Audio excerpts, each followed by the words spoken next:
Pemirsa apa kabar? Saya Santina membawakan Warta Berita PTS tanggal 23 April.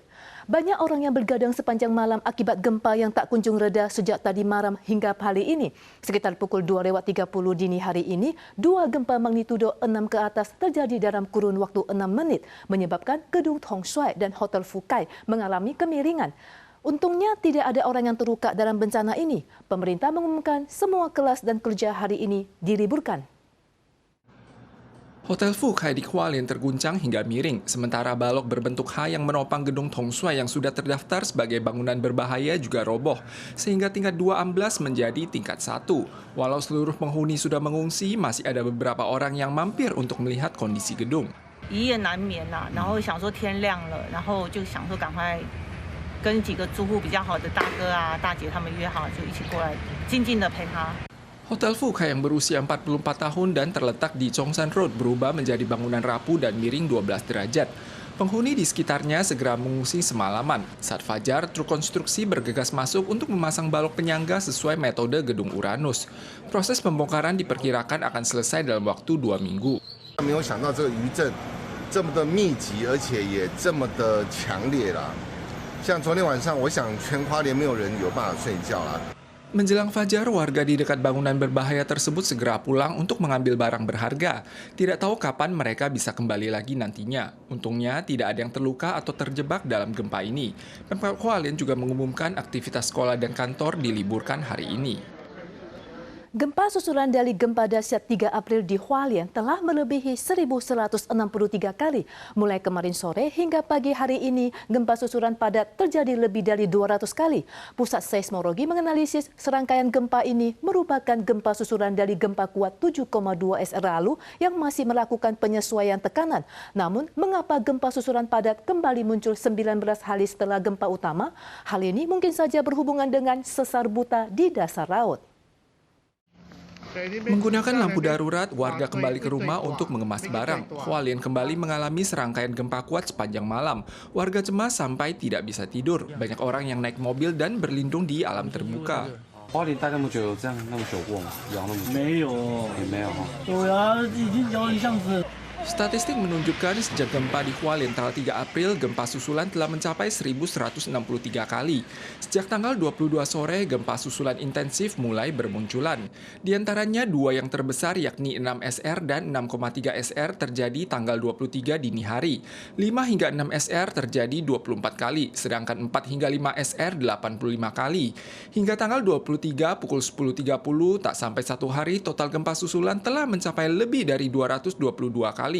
Pusat Seismologi menilai terjadinya gempa susulan berskala lebih besar secara berturut-turut menunjukkan bahwa emisi energi di area selatan belum mencapai kondisi stabil dan masih dalam tahap penyesuaian tekanan. Pusat Seismologi memperkirakan gempa susulan masih berpotensi terjadi dalam setengah hingga 1 tahun mendatang. Hanya saja selain penyesuaian tekanan, terjadinya gempa susulan berfrekuensi padat setelah 9 hari pasca gempa utama mungkin juga berkaitan dengan lingkungan geologi unik setempat, sehingga tidak mengesampingkan terjadinya sesar buta di dasar laut.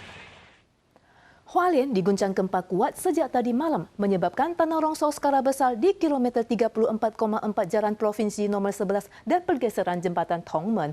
Gempa dini hari bermagnitudo di atas 6 SR juga membuat kaum lansia yang tinggal sendiri di sekitar pusat gempa di desa Suilien tidak berani pulang untuk tidur. Batu yang lebih tinggi dari manusia tergulir hingga tengah jalan. Pada pukul 7 malam tanggal 22, tanah longsor skala besar terjadi di kilometer 34,4 Jalan Provinsi nomor 11. Lalu lintas dipulihkan 2 jam kemudian, tapi tanah longsor sporadis kembali terjadi pada dini hari tanggal 23.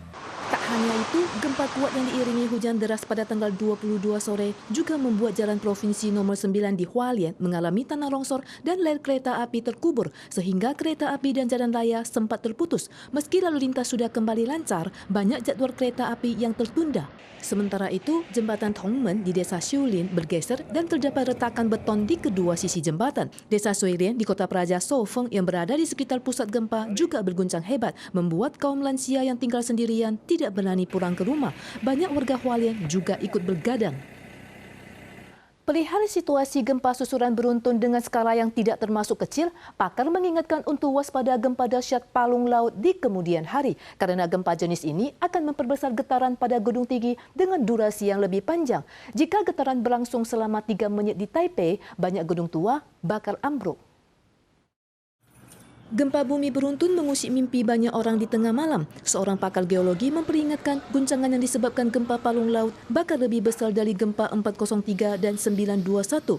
因为海沟型地震有丰富的低频波，台北的灾情会比花莲还重。 Pakar menambahkan gempa palung laut akan memperbesar getaran horizontal untuk lantai 10 ke atas. Bangunan tahan gempa yang dibangun setelah gempa 921 mungkin masih bisa bertahan. Tetapi untuk bangunan 15 lantai ke bawah atau yang dibangun sebelum gempa 921 harus berhati-hati dalam menghadapi gempa palung laut.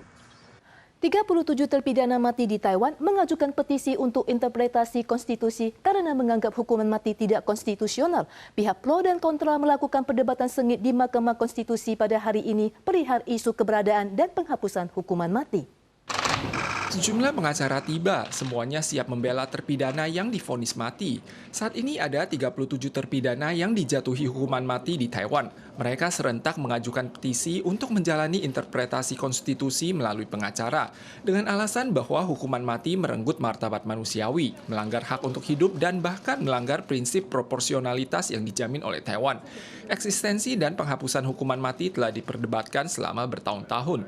Tanggal 23, Mahkamah Konstitusi akan mengadakan debat lisan yang dihadiri oleh 12 hakim untuk memutuskan hasil interpretasi konstitusi terkait hukuman mati. 多年来，所谓的多数反对废死是过于简单的说法，因为这种民调都是在问一个不存在的假问题。 Isu utama perdebatan adalah apakah vonis mati melanggar konstitusi, apakah hal ini mengganggu hak masyarakat untuk terlepas dari penyiksaan. Pihak pemohon menilai bahwa efek jera dari hukuman mati tidak dapat dipastikan, bahkan hakim pun tidak punya wewenang untuk membunuh. Dan tujuan sebenarnya dari hukuman mati adalah balas dendam yang kejam. 如果刑法是以受罚者的行为连结，正是这种自我行为的刑法责任承担。 Kementerian Kehakiman menyatakan jajak pendapat telah dilakukan mengenai penghapusan hukuman mati beberapa tahun lalu. Saat itu 76% warga yang menjalani survei tidak mendukung penghapusan hukuman mati.